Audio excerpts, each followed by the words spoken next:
On this episode of Jack Talk, we will discuss outrageous prices of books at these collegiate bookstores and strategies on how to find the same books for cheap. Talk to an internet legend and learn something about everything Nat.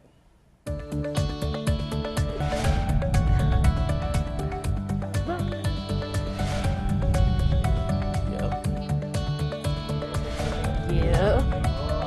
Uh-huh.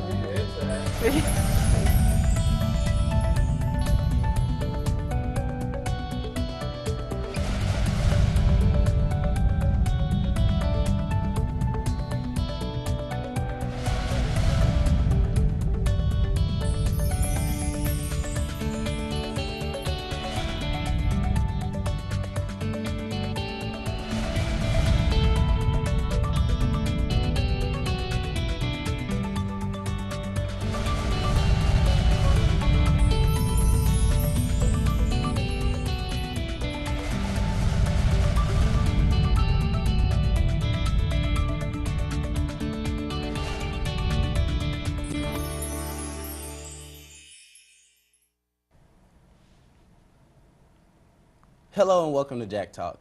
I'm Marcus Reynolds. So there's a website called EverythingNac, and it literally has everything on it, from marriages to police reports and everything about events going on around you. And here with us is the man who created it all. Also with us in this discussion we have Ashley Lewis Hi. and Alexis Paul. Hello. So how you doing today, Keith? I'm doing just fine. All right, so we want to start off first, I guess, give us a little background information on yourself. Okay, on myself, I used to go here to SFA actually myself, right up the stairs. I had plenty of classes. I got my degree in journalism, and while I was doing that, I actually worked at the newspaper here in town, the Daily Sentinel. And as far as leading into the website with that, I had to make a choice at one point of did I want to continue working at the newspaper and have no time to finish school, or did I want to try to do something different, and decided getting my degree would be a good choice to go with. So I decided to step down and finish school. Well, I didn't want a big blank spot on my resume, so decided why not use the time to open up a website and kind of use some of the contacts I'd already made. And it looks a little better than I just sat around the house. Right. Okay, now while working at the news station, what did you do there? At the newspaper, I was a reporter. It was mostly the cops and court beats, which sometimes is the most fun place to work because some of the stuff people get arrested for is just unbelievable. People never let a day go by that something amusing wasn't in there. And I actually got pretty well known for the headlines I used to write for the cop report, and they were usually a little bit of humor and a little bit of dark humor, but I did that mostly, picked up some of the court stuff from the verdicts and everything, and civil cases, things that people are interested in at the courthouse. Yeah. Well, so how long has the site been up and running? A little over 2 years now, actually. Okay. Though I think I did the first year without anybody really knowing I was there. But that's the problem when you start and you're kind of running it by yourself, is that you have to work for free for a good bit before it actually starts to catch on. Right. So was it hard creating this page, and how did you get the word out about it? Well, lucky for me, like I said, when I was at the newspaper, I'd met so many people that I knew the reports that were coming in, and all I had to do was call them and say, hey, add me to the list of people who get these reports, and that part was easy.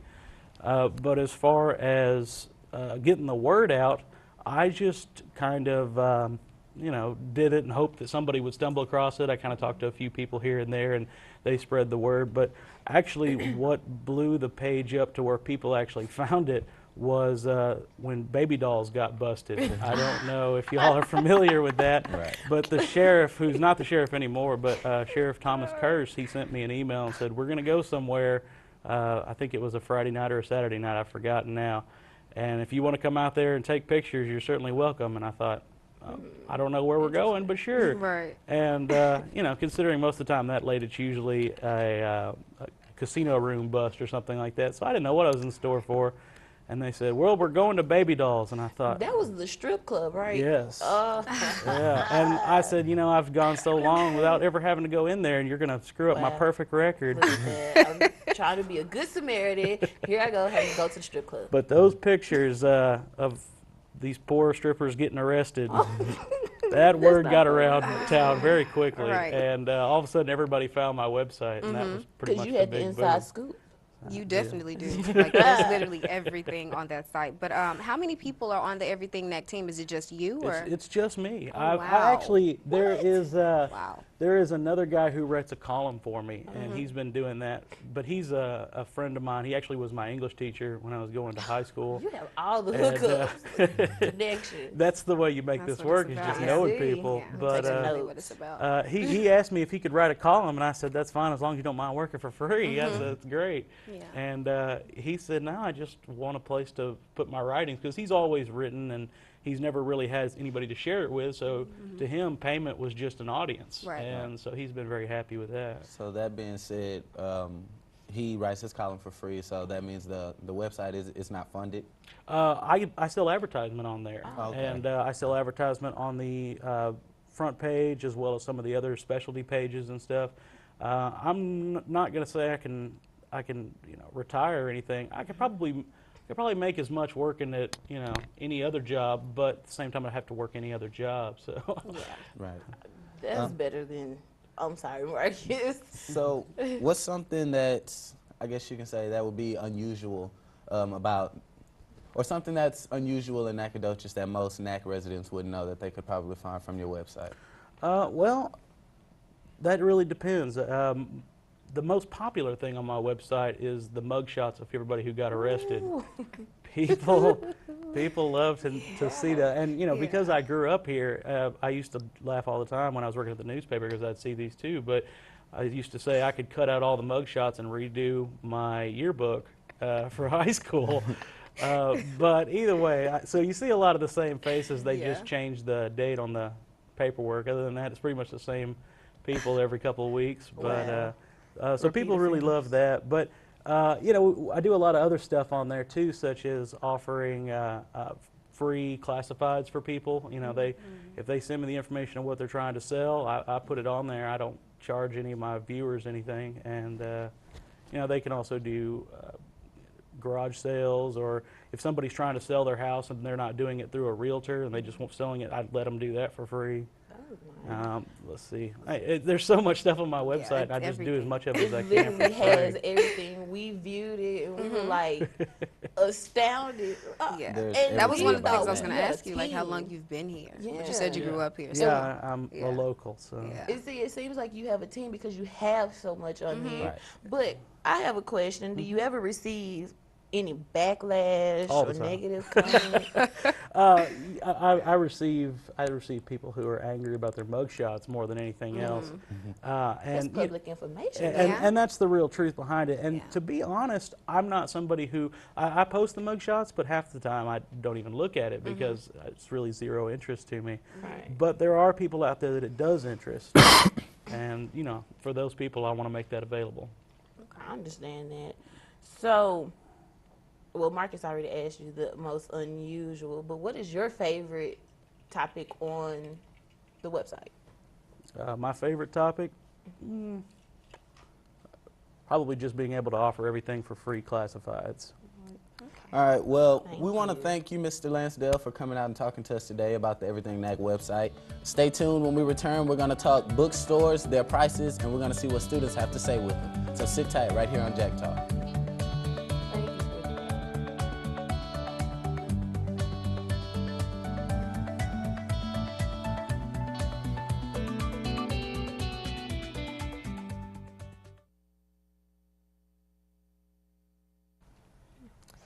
Welcome back, guys. This is Jack Talk, and on this episode, we're talking about a subject that is near and dear to all college students' hearts and pockets. Yes, I'm talking about textbook and the prices that come along with them.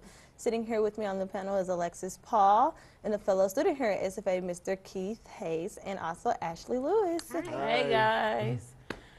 Well, so some of the reasons that book prices are so high is, well, colleges, they use more books, so we have like more reading assignments, and publishers actually have to pay every author in every book.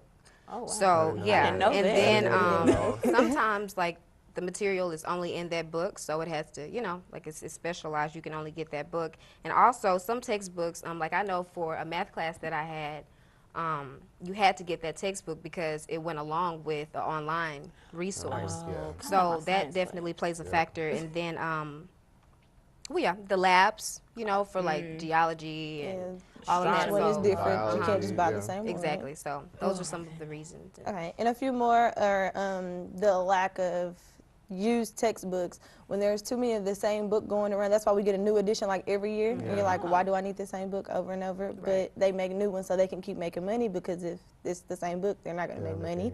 And also, they only make money if the professors want to use their books, so they have to make stuff that the professors will want to use. And also something else is, did y'all know the professors get to control which books we get? Like, if they want us to have a cheap book, we can have a cheap book. It's See, I completely knew up to them. See, I knew something was up with that. It is They want us to have a completely up to Yes, them. and some book on professors purpose. are actually really nice about it. Like, I have this one professor, he's like, you can go to the bookstore if you want and pay $100-something, or you can go online to this website and get it for $5.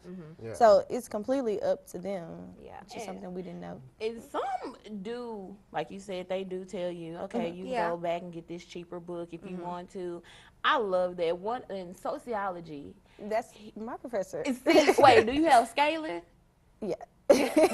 He told us that, okay, he wasn't the original teacher, but he was like, you know what? He has a book that's online. We're going to use that book. I was like, yeah, Yeah, that's it. helping I'm us. gonna Yeah. print the pages Yeah. for you. I'm saying it was online. I've had a professor who actually provided us with the textbook. She was like, you know, we were actually in the same class. It was communication, and she just provided us with the textbook that was online. She was like, I'm not going to require y'all to buy a book because, right? yes, Yeah. I'm not going to require you to buy a book because, you know, the books are really expensive. I'm giving you the exact same information. So there's really no point in me, you know, telling you to go buy a $100 book when Right. I'll just like give you the that. information right now. Okay, guys, let's get into some questions, some Q&A. So, what's the most you ever paid for a book, Keith? Ooh. Wait, ooh. It was in my fall semester, and I paid. Freshman year? No, actually, it was last semester. I paid around like $230 because it came. Yeah, it hurt so much. It hurt so much. It was a book and a workbook combined. That's how they get you. That's Yeah. what That's, gets that's how they get you. Yeah. That's exactly how they get you. And he said the total, and I swear it was like giving up my firstborn child to try to get that man my card. Oh my like, do I God, really it was need tough. this? It was tough. Do I really need He it? used to slide the card, and I signed the paper, and I was just like, Jesus, man. I just, oh Lord, I walked out the bookstore. I was like, nobody talk to me. I'm gonna bake some cookies and listen to some sad music. This is a some sad, Sade. yeah. That's the most a I lot. paid for a book. That's a lot. Ashley. I think just like close to 200. Close to Lucky. 200. I've never went over 200 though. Like that's my limit. Right. $225. Girl. My Spanish book. You know what? Because A you lot have to of buy it people- because the homework Yeah. comes with the code. You know what, so honestly, I might- that's how they yeah, get you. it might have been and I was like, I $225 don't because even I had to like take Spanish. Yeah. So I don't want to buy this like book. I think the most I've ever paid was like $150, and I was like, I'm not gonna tell my mama this because she's gonna go off. But I have to say, it was financial aid money, and it wasn't my money because it had been a different story. Because I needed the book right then, and then I found out I didn't need it. Yeah. I was angry, y'all. Yeah. Okay, so we already went over how it made you feel. All of us were sick. I was totally sick to my But stomach. what's the total amount that y'all ever paid? Because I think the most I paid was like $450 Yeah. total for like 5 books, maybe. I think I've paid more than that, only because my freshman year I was that eager freshman. It's like, you know, You bought all the new books. I got The fresh all, The fresh books out all the of my package. books, Yeah. all of them, and then some professors don't tell you that you don't need their book for their class. Yeah. So I bought all my books, every single one of them. One class had 2 books, this one had another book, so I paid probably like $500, $600. Wow, that's You real. were the one that had the That book is on the rare. first And, day. and it was out of my pocket that because it was money that people were giving to me, because Yeah. graduation, Yeah. freshman in college, stuff like that.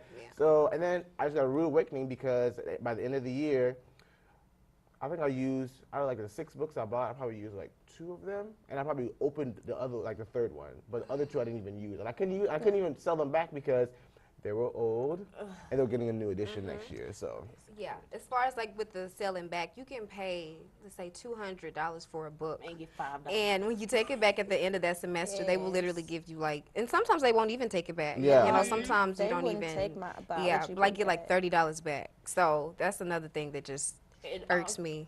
Also, let me put a little quick tip in there. I tried to see astronomy was the devil incarnated into a class. So I was just trying to get rid of that book any way possible. He was like, no, we don't take it because it's old, but you can recycle it. I said, you know what, go ahead and recycle it. I just had to let it go. Right. My mom was like, girl, you should have kept that book. No. But we have a package, guys. okay. Lovely, lovely, lovely Mr. Stanton, our student reporter. He spoke to some students around campus, and we're going to see what they said. So let's check it out, guys. As we all know, next to tuition, books are probably the biggest expense for any college student. With prices ranging anywhere from $20 to $350, books can really put a cut in your budget. We went around campus and asked some lumberjacks what they thought about the book prices. Ooh, most expensive criminal justice book would be $275. Expensive book I've ever bought was, I'm gonna have to say $115. It was a little over $100. I rented it. Yeah, it was a lot cheaper to rent it. I usually buy from the campus bookstore just because it's convenient. Oh, I would rather rent just because it's cheaper. But a lot of times they'll hike up the prices or make you pay a premium for something that you didn't do to the book that was already there in the first place. If it's really, really, like the price is really crazy, I'll check the other stores to see. I would buy it. Okay, guys, so let's discuss some alternatives that students could use for books instead of paying expensive prices to the bookstores. Right. Well, you can rent them. E-books. Yeah. Ebooks. Ebooks. I think Now- that's a solution. Mariah and I were speaking about ebooks earlier, Yeah. and she was telling me about how expensive they have gotten. They used to be really cheap. It's like they're catching on to us. It's like they know we're Yeah, trying they to save know. money. So it's like they're more expensive, but like on check, I buy ebooks on check. So it's like you can access it from any computer. So you and your friend can like go half on the book, and you can get on it from any computer. So that way you can save money still. So they're really not that smart. That's definitely smart. And to share books, you can like, you know, if you know that you have a friend in the class, then y'all can go half on a book or, yeah. But then there's I agree sites with like that.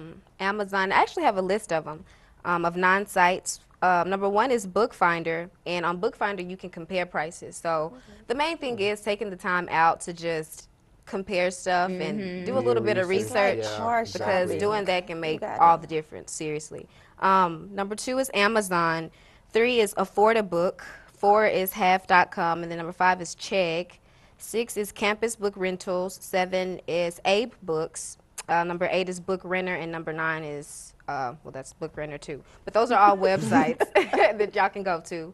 And yeah, save a lot of money that way. Definitely save a lot of money. You know, my favorite, and I tell everybody, my sister-in-law told me about this my freshman year, is Chegg. Yes. I love Let me tell you, that little egg and the little orange, I get excited every time they send me email. I must be a really good customer because they send me, they was like 10% off your next purchase. We know the new semester's coming up. You need 10%. I'm saying, Oh. yeah, they Yeah, send coupons. Chegg? Chegg. How do you spell that? CHEGG. Gotcha. Yes. .com. Gotcha. Okay. And I love Chegg. And I did Amazon, but it wasn't, I looked on there, I was like, you know what, this is ridiculous. I'm not ready for those prices. It's ridiculous. But guys, that's all the time we have. Let's not forget that there are some other sites that you can go to compare book prices. So it's a site called slugbooks.com to compare the prices on. And that's all the time we have, guys. I'm so sorry. Coming up next, we have an internet legend. Dr. Midgley himself is here. So can't wait to see that. That's next on Jack Talk. So.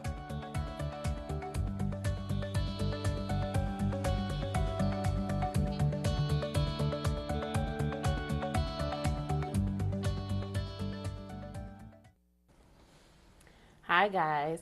With his quirky viz, knack for rock and roll, and all-around knowledge of the internet, Professor Herbert Midgley has deemed himself the internet legend. But what exactly does it take for one to become an internet legend? Well, here with us is the Herb man himself, Professor Herbert Midgley, here to talk to us about his YouTube page, classes, and more. Hello, Professor Midgley. And also one of our student reporters, Mr. Marcus Reynolds. For those of you who do not know, Professor Midgley teaches history of rock and roll, guitar, and electronic music in the music building. So, Professor, how long have you made these videos? It's been about, I would say about 8 years. Even before YouTube came around, I had videos that I posted on my website as well.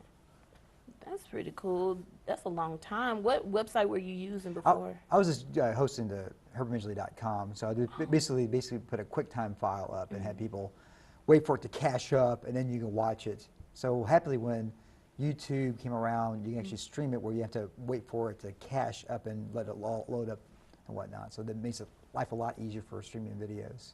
Yeah, all right, so I saw quite a few different videos on there myself. You know, I saw a few how-to videos, and then I also saw, you know, some of your original music videos. So with those, like, which one did you start off making? Did you start off with the how-to videos, or did you start off more on the music side? Well, much like cinema, much like TV, streaming videos basically is a new medium.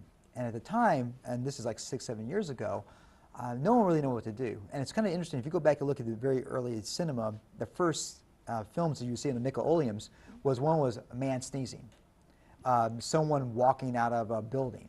And that's because it's brand new. Right. And if you watch a lot of the YouTube videos, even today, they're funny little things. They're really short. And at some point, that cinema grew to larger and larger films. And at that point, what we know as cinema today. So really, in a lot of ways, YouTube to me is this new medium that I'm not quite sure what to do with. So I did some experimentation along with it. Basically, trying different things out. So music, of course, always works well. Educational videos, how to do things. Then a few years back, I had a friend of mine challenge me because he saw some of the videos, and at that time I probably had a couple hundred, something like that. He said, "Well, could you post a video on every day for a year?" And I thought, okay, let me see. And so I started posting videos. Quickly, I realized I needed to go to the how-to route. Right. And in a lot of ways, some of them is basically kind of funny in some ways, or just interesting, like how to eat an apple. Right. How to open a door, how to put gas into a car. How not to watch the Super Bowl. How not to watch the Super Bowl. And so then the how nots came around as well. How, you know, and so basically, what can you do with this? And really, if you watch one video, you really need to do the whole corpus of the work. You have to actually watch all of it together to kind of understand what it actually is. Right. Because it's not one video that's what it is for this new art form. It's all of it together, combined together, or else if you just watch one, it's kind of like jumping into the middle of a movie. You don't know what's going on. Right. You have to kind of go through the whole paradigm to understand, okay, this is it. Okay, so how many videos do you have total? I think 2,300 as of right now. That is a lot. Yeah, so it's been, last December the 5th was 4 years of posting a video on YouTube every day. And I was going to stop. I think I might go for the magic 5. 5,000? Well, 5 years. And, 5 years. And so I don't know. We'll see. And the interesting thing also has happened is that with the technology we have, portable phones, the pads, webcams, I basically have a lot of different avenues to be how to make videos. So it's not just I have to go, back in the old days, I actually had to get a camera, hook up a FireWire cable, download it to a computer, edit it. And today, with just your phone, you can just do this, make a video, hit a button, and it's there. It's there on YouTube. We all have videos, especially YouTube. And you know what? One of our reporters, he actually got your vector video. And we have some of that. If we go ahead and play it, wow. We want everyone to see this vector video. So go ahead, guys.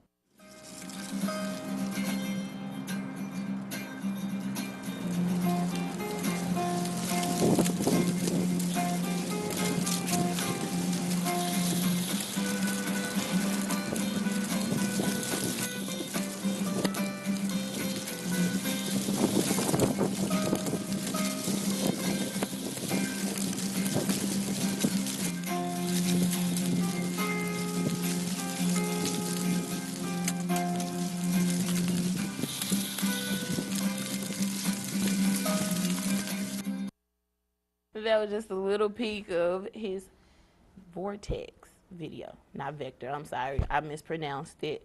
So, you know, we saw your article in the Daily Sentinel. That's how we got the idea for this. How did that make you feel to know that you were on the front page of a newspaper? Well, it's kind of reassuring in some ways that I think someone is kind of getting what this is, because a lot of times folks they look at one thing, and as well, you know, on the internet, folks can say mean things because they don't know you. Something you never would say to a person face to face. You could post on there. So you do get mean comments. Oh yeah, we all. I mean, anybody put things out there is going to get some negativity there. But it is interesting to see, and every once in a while you run into somebody who's just fascinated, just don't understand, and so they got to look at you or look at your artwork and what like that. And this has been going on, you know, since the beginning of art and creativity. And like the video that we showed, the Vortex video there, basically I was walking out, I had my iPad, I saw that was the leaves, the wind was just right, and I thought this is going to be awesome. So I set it up, put it down there, and just, you know, pretend I was moving the leaves around and what like that, and it just turned out to be, that wasn't planned. Some of them planned and some of them aren't planned. So basically, when you're making these videos, it's just kind of, you know, spur of the moment ideas or something that pops up? It can be. Also, some things are thought out. I think the funner ones are basically, they just run into you. Basically, like that Vortex one. I mean, I never could have planned that. I could never have, you know, got wind machines out to do all that. It just happened to be at the right place at the right time. And also in fall, where basically, you know, the winter, there's like some leaves there, because it happened in the summer. Well, you know, I guess pine needles maybe. So why do you call yourself the internet legend? I like that name, by the way. Well, at the time, you know, this goes back 7, 8 years ago, and it's kind of hard to realize right now. And internet was sort of a newer avenue. Now we kind of take it for granted. We use it all the time for buying things, and of course for entertainment purposes, for, you know, basically everything. You all were talking about school books earlier. I mean, there's, you know, with Wikipedia and information, you can get all this information. 8 years ago, and it was there, but it wasn't as widespread. And now, you know, on your phone.